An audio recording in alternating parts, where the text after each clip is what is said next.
You'll find many of the teams he clings to depend greatly on Zareth's own point of view.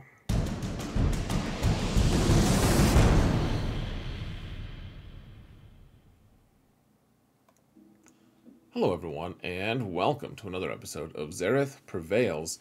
Folks, I've been considering making a modding video, or modding series, for a little bit now, and this is not really the start of it. This is different, but for the modding series, I want to make the video, I want to make a series. I just don't know if I'm going to be able to do it from start to finish, and that is, to me, very important. So I need to do some soul searching and see. But that being said, this video is also, this is like the fundamental philosophy of how I mod things, because I have good mods. You guys have been commenting, at least some people in my video or in my comments, saying like, wow, those are, you have crazy mods. You're like amazing. They're overpowered, whatever. People gawking at them, and I appreciate the admiration or whatever. There are a lot of people who have way better mods than me. You could spend a lot of money on mods, actually, if you wanted to. They're probably the best return on your money. And in fact, if you wanted to just whale out, that's how I would recommend. Like, the direction I would recommend is just go for a lot of mods. But that being said, folks, we're going to talk about lever characters today and how to make your squads work. Identifying those characters that have that make your whole squad actually operate. The only way I can beat some of the guys I face who have crazy mods and have spent a lot of money on them is being able to have a functional team that can operate at such a high level that it still beats other teams that are universally well modded. You only need a couple of characters who are well modded per team if you do this kind of right. And I'm not saying that modding on all the characters isn't important. It really is. Like, your teams are all going to be way stronger. But if you can make your teams actually have that linchpin, have that lever character at the right speed or whatever, that's going to be the key. So, guys, before we go further, please, I would just want to remind you, if you want to support the channel for free, I would really appreciate you just hitting that thumbs up button, or leaving a comment. Doing both would be amazing.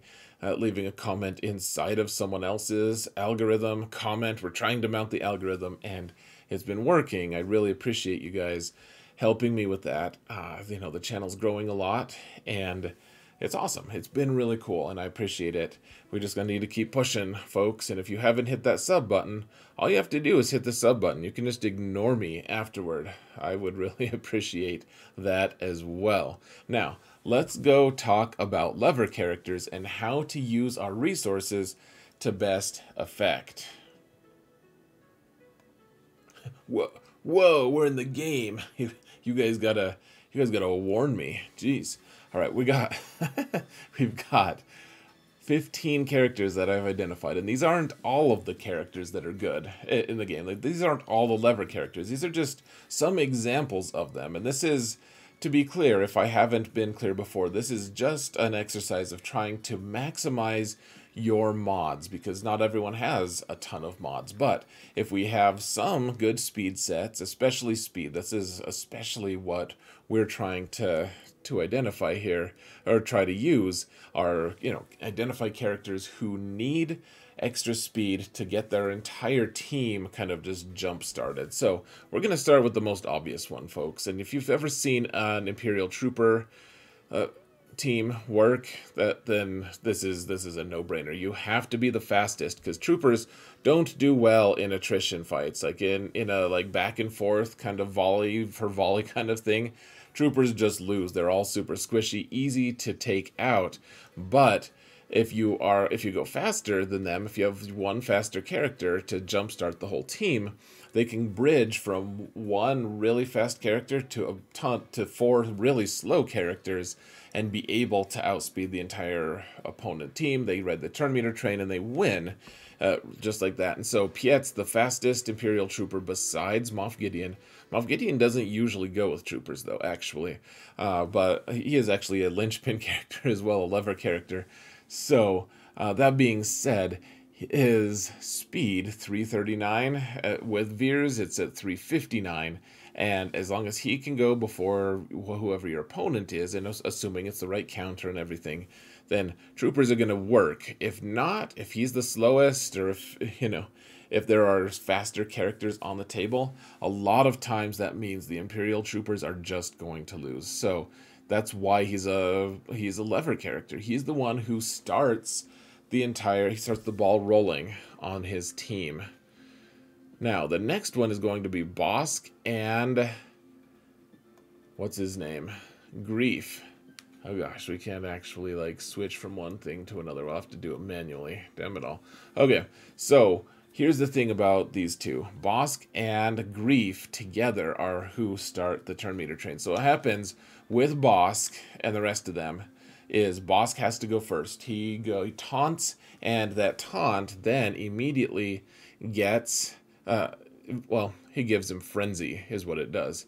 Why don't we just stop showing mods, actually? So let's go this way. Okay, so Bosk taunts. He gets, for taunting, he gets Frenzy. Frenzy just means that if someone else uses a special on his team, he gets an immediate 100% turn meter.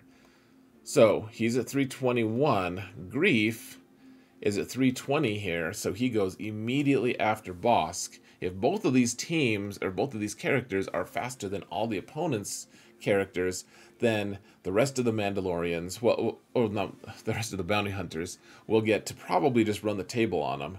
Now Bosk, immediately from his frenzy, gets another turn. So what happens is Bosk taunts, Grief does the mass assist, Bosk then gets another turn, does the mass assist, and usually you have your contract, and you can have Mando take someone out. He's already gained some turn meter, but you have to have these two characters faster than anyone else, or this is going to maybe struggle. Because what if someone goes before them and ability blocks them or stuns them? Then it's going to turn your whole turn meter, your whole everything upside down. So that's why they're the lever characters. If they're both faster and have the right modding, then the rest of the bounty hunter team is going to work well. Echo on the Bad Batch team is another one. If he goes really quickly, if he's, this isn't the very fastest Echo, I know, there can be way faster actually, but if he can go before the opponent's team, then a lot of times he's going to have to combine with Tech and make sure that Tech's speed is also going to be able to bridge it. But he's going to throw debuffs on everyone, get everyone, dazed, he's going to dispel all the buffs, give them daze, and one other debuff that doesn't matter as much, apparently. But he's going to work in tandem with the rest of the team. But he's the one who gives the initial turn meter to everyone. He has this never any doubt. He inflicts, healing immunity, which is also pretty nice. And it dispels all buffs, all this madness. But then, clone trooper allies gain 10% offense until the end of their next turn, and they gain 5% turn meter. That 5% turn meter is the key part, folks. That one is the thing that makes the whole team work, because he can be really fast, and the rest of the team doesn't have to be as fast. As long as he is dispelling some of these debuffs, or some of these buffs, then he's going to make the whole team faster, and they can start moving. Once Echo goes, then Tech gets a successful bridge to the next move. He can stun everyone, and after that, it's pretty much just over. But you have to have Echo fast enough. If the team goes second and they get ability blocked or something, it just goes to hell very, very quickly. Rex is another one. He is the one who's super fast on the team. So he gets, and this is in the context of a full 501st team, but he has, so all 501st allies have plus 4% speed for each 501st ally. So he's plus 20% speed so on top of everything. So mine 301, that's actually, I need to get that faster. We need to get it over past 310 at least. But what happens with him, even though I don't think he's the fastest clone. Most of the clones aren't that fast. But even if he is, one way or another, he needs to be the fastest, because what happens is then he's going to get a turn to give everyone formed up, which means clone trooper allies gain 60% turn meter, so they can all be so slow. 60% is an enormous amount of turn meter. He can, as long as he goes first, the rest of the 501st are going first, and that's going to be a huge advantage in almost every way. Like, it used to be that as long as your Rex was fast enough to beat a fast Darth Revan, then your team would be able to win pretty easily. If you were slower than Darth Revan with Rex, then you would have problems. That plus 20% extra speed is really nice on him. All right, those are the first 5. We don't want to talk about them again. They're boring. All right, BB-8 is another one. Linchpin character. I realize, like, all he does is wiggle, right? Ridiculous to think that he would be the linchpin, but he is the fastest because... So he starts with 314. That's an okay amount of speed. I know that it can be faster, and people have been commenting, like, you think the 314 is slow? And I'm like, well, for where I'm at, the competition I'm facing, this isn't like...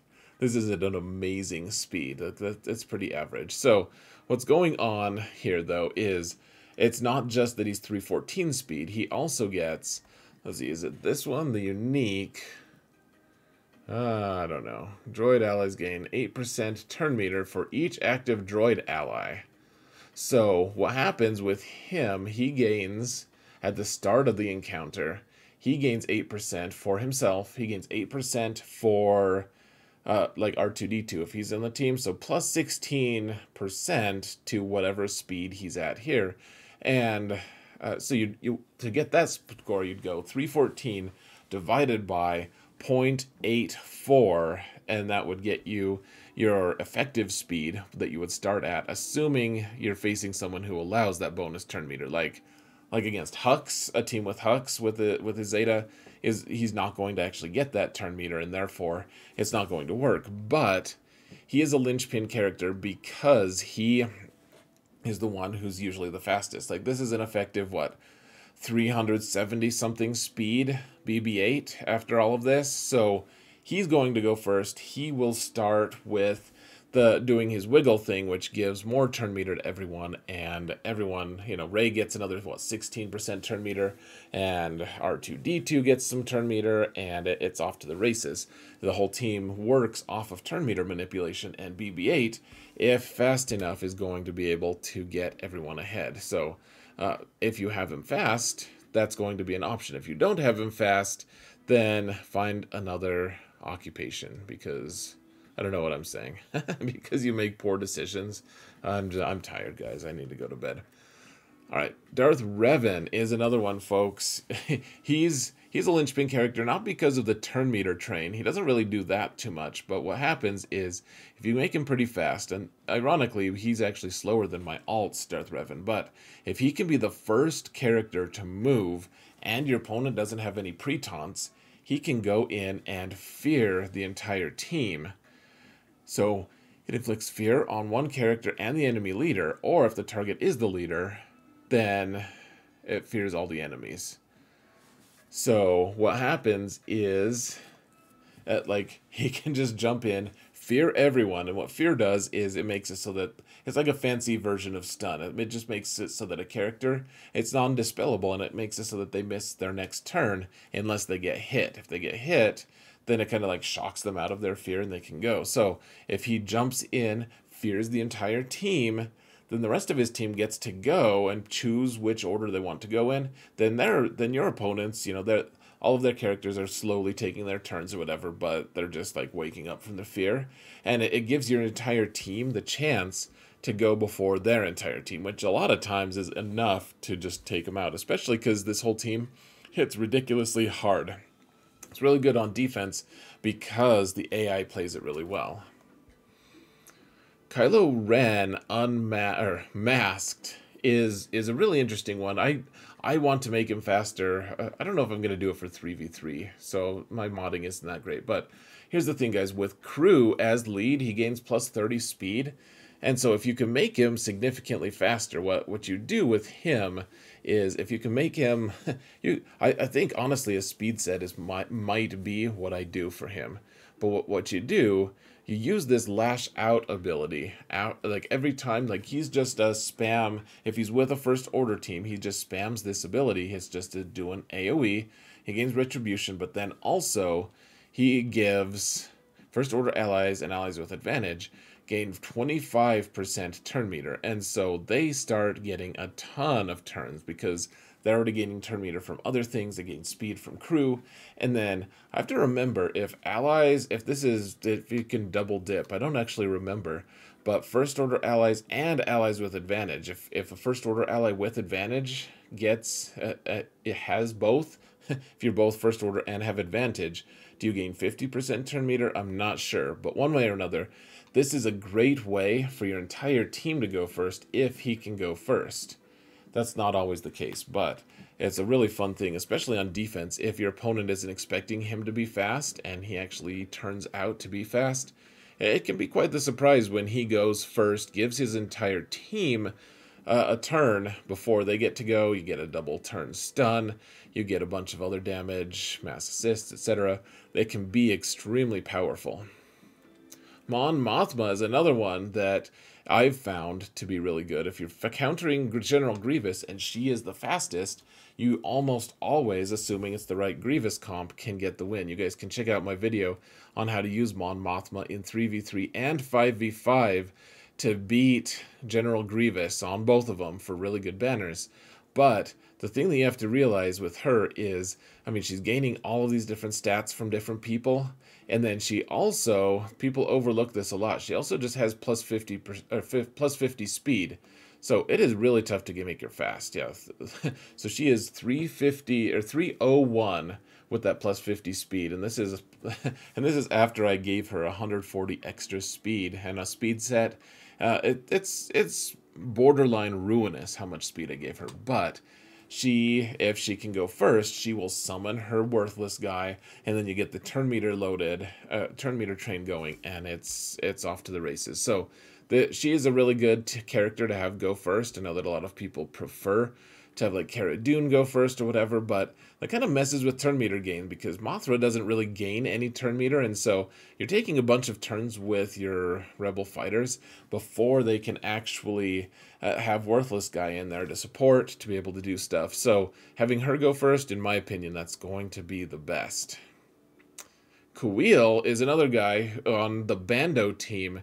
You do the I Have Spoken ability here, and it gives, it is, I think, yeah. It gives, there it is, droid and scoundrel allies gain 25% turn meter. It makes the whole team go fast if he's fast enough. Mine isn't super fast, 319. I could get him another 10 speed or something without too much difficulty. I should do that because outspeeding teams is nice. If you can go first, your entire team gets to go first. All right, finally, guys, Moff Gideon. He's one of those guys that all you do is reset. You use the special. Everyone loses turn meter if you select the right team. Like you can't do it to Darth Revan and Sith Empire, for instance, unless Revan is not the lead. But all units lose 100% turn meter, then allies gain 25% turn meter, essentially guaranteeing that his entire team is going to go first. Mine is at 377, one of my fastest mod sets. I think I could get him a couple speed faster if I wanted to, but this is very important to be able to counter some key teams, such as using bounty hunters against General Skywalker in 5v5. Commander Luke is a kind of a strange one because it's not necessarily like him going first. It's about him having good stats for the rest of the team. Now that's kind of a sketchy one. I don't really know if I think Han might be honestly more of a lever character, but I did put Luke in here because he is pretty central to everything. Having his lead, having his learn control, like all of his zetas, and then having his mods right. You guys can see my more recent modding video on how to mod him correctly. He's a force to be reckoned with.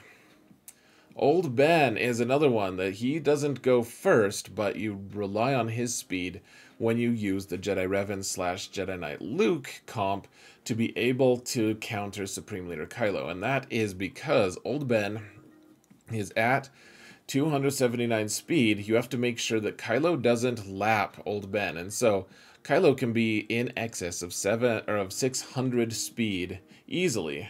Like a lot of people have him even faster, and so you need Old Ben after the plus 35 he gains from Jedi Revan.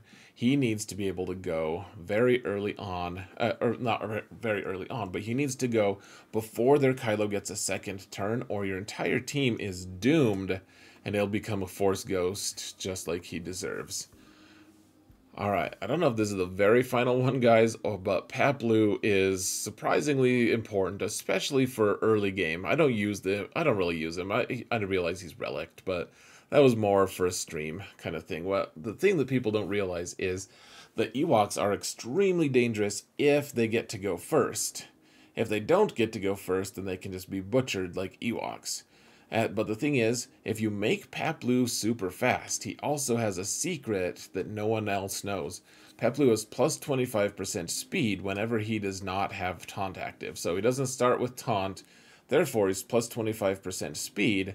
So if you give him, what, this is 240, if you give him 25% speed, what, it's 126, 60, he's a 300 speed Paploo. I mean, that's not like the fastest, but if he gets to go first and you invest a little bit more in speed than I have, then he can outrun a lot of different teams. Like if troopers, especially like early and mid game guys, people don't even look. They're just like, oh, they're Ewoks. I'll just blow them away with my, it doesn't matter if I go first or second, whatever.